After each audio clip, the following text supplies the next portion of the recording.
The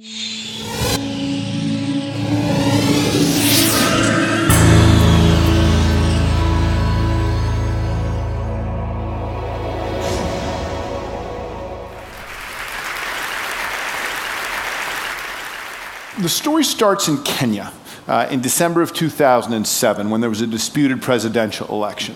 And in the immediate aftermath of that election, there was an outbreak of ethnic violence. And there was a lawyer in Nairobi, Oriokola, who some of you may know from her TED Talk, who began blogging about it on her site Kenyan Pundit. And shortly after the election and the outbreak of violence, the government suddenly imposed a significant media blackout.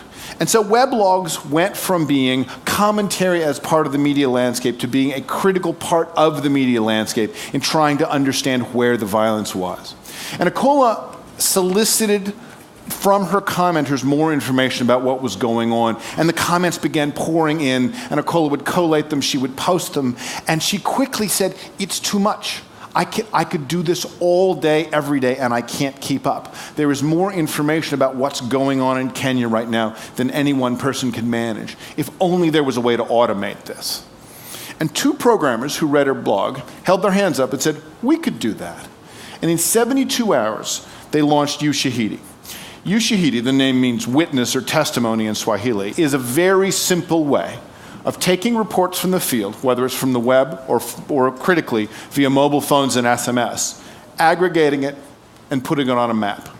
That's all it is, but that's all that's needed, because what it does is it takes the tacit information available to the whole population. Everybody knows where the violence is, but no one person knows what everyone knows. And it takes that tacit information and it aggregates it and it maps it and it makes it public. And that maneuver, called crisis mapping, was kicked off in Kenya in January of 2008. And enough people looked at it and found it valuable enough that the programmers who created Ushahidi decided they were going to make it open source and turn it into a platform. It's since been deployed in Mexico to track electoral fraud. It's been deployed in Washington, D.C. to track snow cleanup. And it's been used most famously in Haiti in the aftermath of the earthquake. And when you look at the map, now posted on the Ushahidi front page, you can see that the number of deployments in Ushahidi has gone worldwide. Right? This went from a single idea and a single implementation in East Africa in the beginning of 2008 to a global deployment in less than 3 years.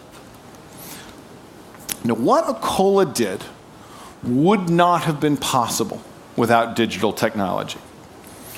What Akola did would not have been possible without human generosity. And the interesting moment now, the number of environments where the social design challenge relies on both of those things being true. That is the resource that I'm talking about. I call it cognitive surplus, and it represents the ability of the world's population to volunteer and to contribute and collaborate on large, sometimes global projects. Cognitive surplus is made up of two things. The first, obviously, is the world's free time and talents. The world has over 1 trillion hours a year of free time to commit to shared projects. Now, that free time existed in the 20th century, but we didn't get Ushahidi in the 20th century. That's the second half of cognitive surplus. The media landscape in the 20th century was very good at helping people consume, and we got, as a result, very good at consuming. But now that we've been given media tools, the internet, mobile phones, that let us do more than consume, what we're seeing is that people weren't couch potatoes because we liked to be. We were couch potatoes because that was the only opportunity given to us. We still like to consume, of course, but it turns out we also like to create and we like to share. And it's those two things together, right? Ancient human motivation and the modern tools to allow that motivation to be joined up in large-scale efforts that are the new design resource. And using cognitive surplus, we're starting to see truly incredible experiments in scientific, literary, artistic, political efforts, designing. We're also getting, of course, a lot of lolcats. Right? Lolcats are cute pictures of cats made cuter with the addition of cute captions, and they are also part of the abundant media landscape we're getting now. This is one of the participatory one of the participatory models we see coming out along with Ushahidi. Right? Now let us stipulate, as the lawyers say, that lolcats are the stupidest possible creative act. Right? There's others there are other candidates, of course, but lolcats will do as a general case. Right? But here's the thing. The stupidest possible creative act is still a creative act. Right? Someone who has done something like this, however mediocre and throwaway, right, has tried something, has put something forward in public. And once they've done it, they can do it again, and they can work on getting it better. Right? There is a spectrum between mediocre work and good work, and as anybody who's worked as an artist or a creator knows, it's a spectrum you're constantly struggling to get on top of. The gap is between doing anything and doing nothing. Right? And someone who makes a lolcat has already crossed over that gap. Now, it's tempting to want to get the Ushahidis without the lolcats, right? To get the serious stuff without the throwaway stuff. But media abundance never works that way. Freedom to experiment means freedom to experiment with anything. Even with the sacred printing press, we got erotic novels 150 years before we got scientific journals. Right? So rather than focus right now, so before I talk about what is, I think, the critical difference between lolcats and Ushahidi, I want to talk about their shared source. And that source is design for generosity. Right?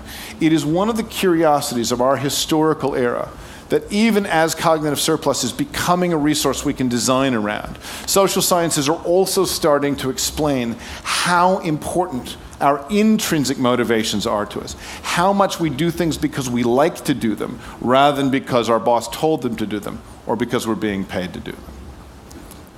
This is a graph from a paper by Yuri Nisi and Alfredo Rustaccini, who set out to test, at the beginning of this decade, what they call deterrence theory. And deterrence theory is a very simple theory of human behavior. If you want someone to do less of something, add a punishment, and they'll do less of it. Simple, straightforward, commonsensical. Also largely untested. And so they went and studied 10 daycare centers in Haifa, Israel. And they studied those daycare centers at the time of highest tension, which is pickup time. At pickup time, the teachers who have been with your children all day would like you to be there at the appointed hour to take your children back. Meanwhile, the parents, perhaps a little busy at work, running late, running errands, want a little slack to pick the kids up late. So Nisi and Rustaccini said, how many instances of late pickups are there at these 10 daycare centers? And they saw, and this is what the graph is, these are the number of weeks and these are the number of late arrivals, that there were between 6 and 10 instances of late pickups on average in these 10 daycare centers. So they divided the daycare centers into two groups. And the white group there is the control group, they changed nothing. But the group of daycare centers represented by the black line, they said, we are changing this bargain as of right now. Right? If you pick your kid up more than 10 minutes late, we're going to add a 10 shekel fine to your bill. Boom. No ifs, ands, or buts. And the minute they did that, the behavior in those daycare centers changed. Late pickups went up every week for the next 4 weeks until they topped out at triple the pre-fine average, and then they fluctuated at between double and triple the pre-fine average for the life of the fine. And you can see immediately what happened, right? The fine broke the culture of the daycare center.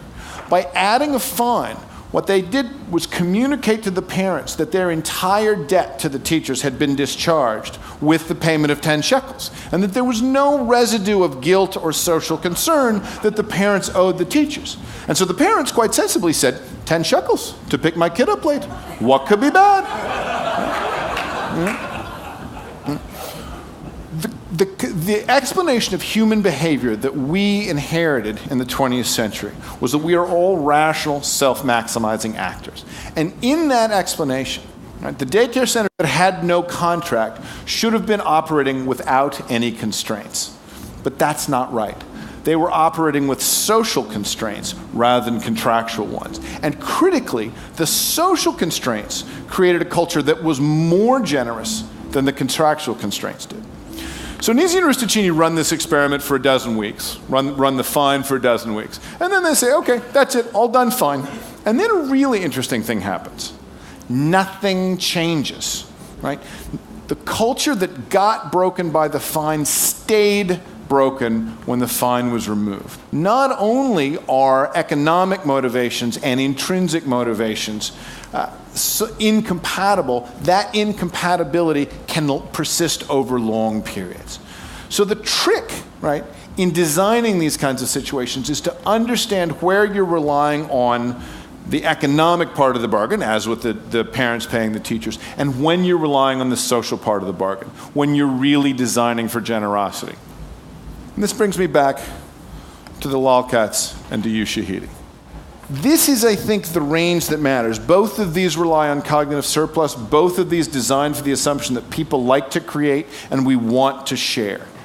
Here is the critical difference between these, right? Lolcats is communal value. It's value created by the participants for each other. Communal value on the networks we have, right, is everywhere. Every time you see a large aggregate of shared publicly available data, whether it's photos on Flickr or videos on YouTube or whatever. This is good. I like lolcats as much as the next guy, maybe a little more even. But this is also a largely solved problem. I have a hard time envisioning a future in which someone is saying, where, oh, where can I find a picture of a cute cat? Right? Ushahidi, by contrast, is civic value. It's value created by the participants but enjoyed by society as a whole. The goals set out by Ushahidi are not just to make life better for the participants, but to make life better for everyone in the society in which Ushahidi is operating. And that kind of civic value is not just a side effect of opening up to human motivation. It really is going to be a side effect of what we collectively make of these kinds of efforts. There are 1 trillion hours a year of participatory value up for grabs. That will be true year in and year out. The number of people who are going to be able to participate in these kinds of projects is going to grow. Right? And we can see that organizations designed around a culture of generosity can achieve incredible effects without an enormous amount of contractual overhead, a very different model than our default model for large-scale group action in the 20th century. What's going to make the difference here, right, is what Dean Kamen said, the inventor and entrepreneur. Kamen said, free cultures get what they celebrate. Right? We've got a choice before us. Right? We've got this 1 trillion hours a year. We can use it to crack each other up, and we're going to do that. That we get for free. But we can also celebrate and support and reward the people trying to use cognitive surplus to create civic value. And to the degree we're going to do that, to the degree that we're able to do that, we'll be able to change society. Thank you very much.